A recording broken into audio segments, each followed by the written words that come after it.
নমস্কার বন্ধুরা, রাধে রাধে। আমি সুপর্ণা আর তোমাদের জন্য নিয়ে চলে এলাম নতুন একটি ভিডিও।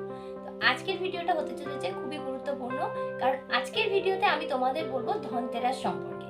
ধনতেরাস কি, কেন পালন করা হয়, ধনতেরাস আমরা কেন পালন করব, ধনতেরাসের মাহাত্ম্য, গুরুত্ব সবকিছু আলোচনা থাকবে আজকের ভিডিওতে।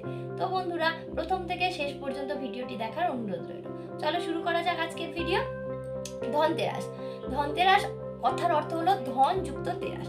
ধন অর্থাৎ সম্পদ, আর তেরাস মানে হলো গিয়ে ত্রয়োদশ দিনকে নির্দেশ করে। ত্রয়োদশ মানে 13তম দিনকে নির্দেশ করে। এবার বলছি যে ধনতেরাস কৃষ্ণপক্ষের ত্রয়োদশ তিথিতে পালিত হয় বলে এটির নাম হয়েছে ধনতেরাস। কৃষ্ণপক্ষের ত্রয়োদশ তিথি, এটি হলো দীপাবলি উৎসবকে সূচনা করে, মানে দীপাবলি উৎসবের প্রথম দিন বলেও ধরে নেওয়া হয়ে থাকে এই ধনতেরাসকে। ধনতেরাস আমাদের জীবনে সৌভাগ্য সমৃদ্ধি বয়ে নিয়ে আসে। আর এই দিন যদি কোনো ব্যক্তি সোনা, রূপো, পিতল অথবা ঝাড়ু বা প্রয়োজনীয় জিনিসপত্র বা ঘরে কেনে, তো মনে করা হয় যে ঘরে সৌভাগ্য বয়ে নিয়ে আসা হয়।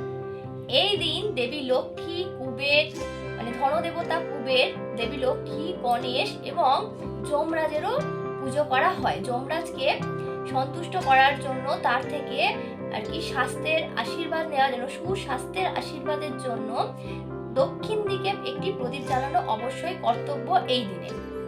আপনারা অবশ্যই ধনতেরাসের দিন সন্ধ্যায় যমরাজকে উদ্দেশ্য করে একটি প্রদীপ নিবেদন করুন দক্ষিণ দিকে দাঁড়িয়ে।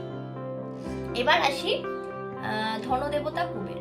ধনদেবতা কুবের আমাদেরকে সম্পদ এবং সমৃদ্ধি দান করে, তাই তার উদ্দেশ্যেই এই দিনটি পালিত হয়ে থাকে। এবং শ্রী দেবী শ্রী লক্ষ্মীর উদ্দেশ্যেও আজকের দিনটি খুবই গুরুত্বপূর্ণ বলে মনে করা হয়।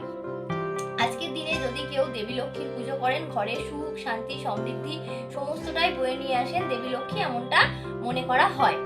আর আজকের দিনে ধন্বন্তরী মানে আয়ুর্বেদ শাস্ত্রের যিনি রচয়িতা, তিনি হলো কি আর কি, যিনি আয়ুর্বেদ শাস্ত্র শুরু করেছিলেন, তিনি মানে ধন্বন্তরী আজকের দিনেই অমৃত মন্থনের সময় উঠে এসেছিলেন বলে মনে করা হয় একটি পাত্র হাতে। তো তাই জন্যই তাকে উদ্দেশ্য করে আজকের দিনে বিভিন্ন ধরনের বাসনপত্র, যেমন রূপা, পিতল ইত্যাদি বাসনপত্র কেনা খুবই শুভ বলে মনে করা হয়।